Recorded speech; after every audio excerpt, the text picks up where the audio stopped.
Right. Pardon the aquarium noise. Sometimes I turn it off, sometimes I don't, but it's bubbling away nicely. Today was like Christmas. Wonderful day. Finished up my chores out here, clearing the trails so I can walk in tennis shoes if I wanted. Um, Clearing the driveway. Michigan didn't get the memo that we've had enough snow, so that is that.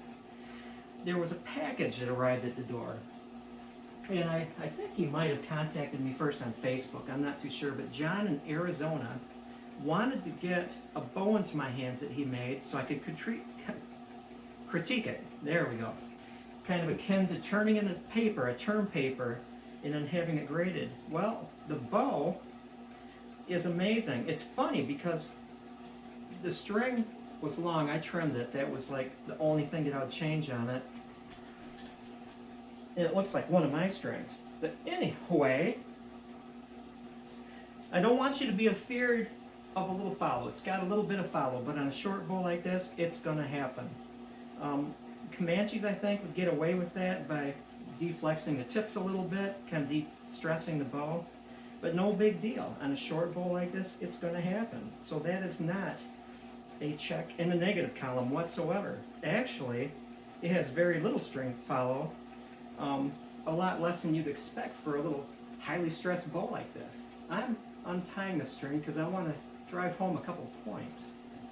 Okay, John, I don't know what kind of wood this is. I'm not even too sure whether or not you worked it down to one growth ring in the heartwood.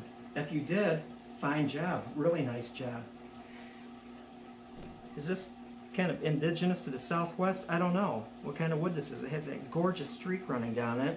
It's got some knots, so it is somewhat snaky, which can add to the difficulty of tillering it. I'm looking at it. You can tell how well a bow is tillered by the string follow, and it seems to be, you know, pretty even. There's a gink here, so I think that's just natural. It even has a little reflex in the tip there.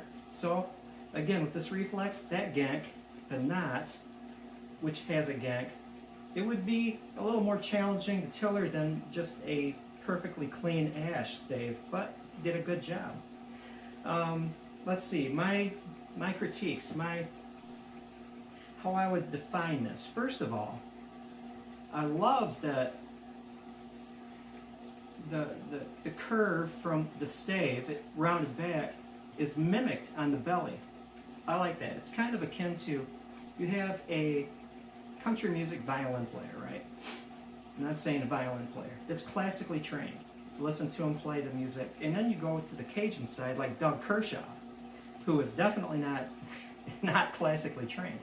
But he really kicks butt as far as being a fiddle player. And goes along with bows. You can have two distinct styles, utter perfection in tillering, utter perfection in everything.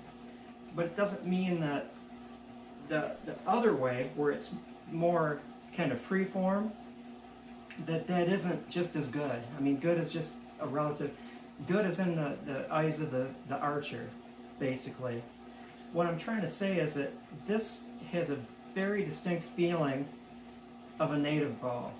If I was beamed back in time with Mr. Peabody, and I ran across a group of indigenous people with their bows, I would not be surprised if I saw this.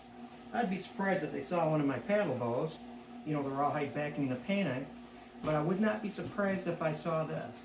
Wonderful little bow. I think it's about 54 inches. It looks to be about 54 inches. 52 knock to knock. So it is a short bow. Before I get into that, I'm going to get into ways to improve it maybe. The black leather in the handle really is a nice contrast. Very artistic, very beautiful.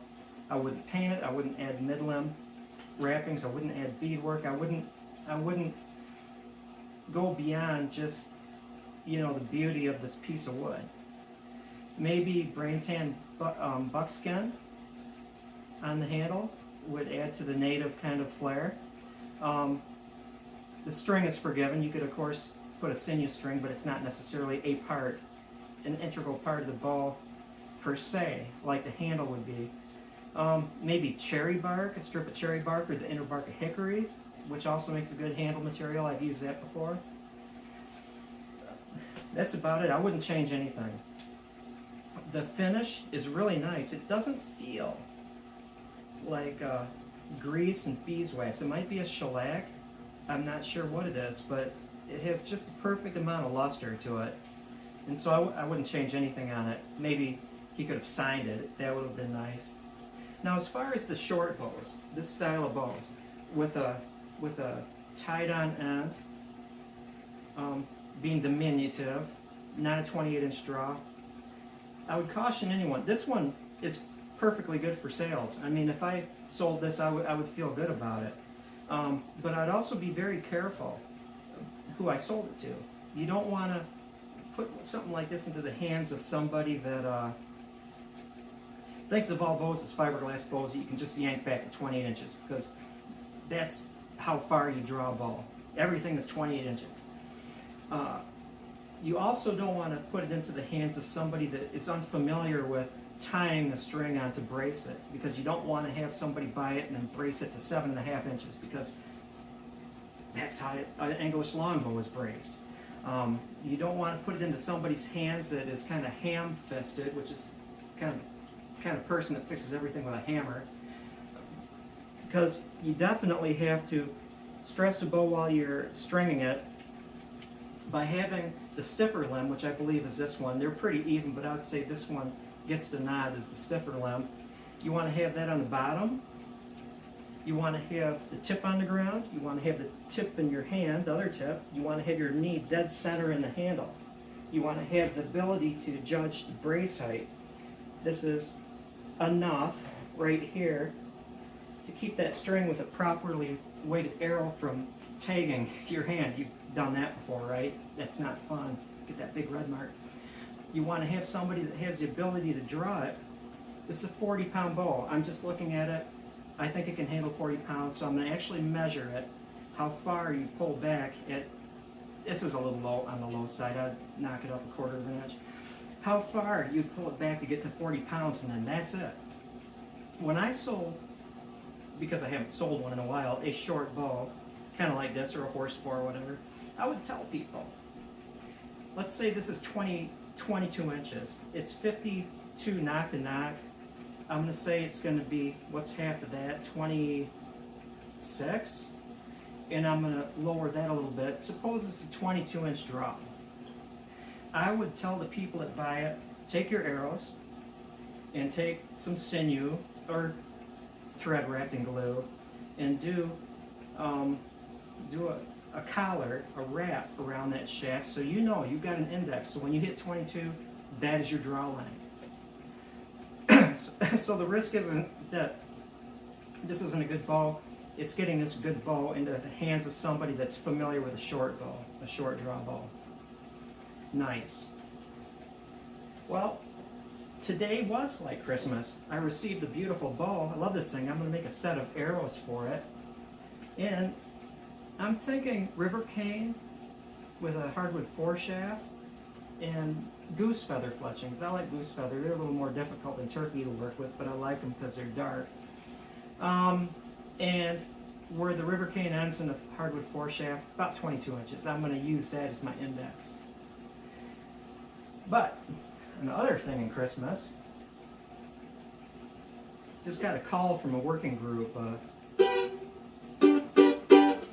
A guitar player that sings, a woman plays keyboard who also sings. They harmonize. They have a drummer. They have a bass player, and they're going to go into a recording studio somewhere, and he wanted somebody to do mandolin and violin.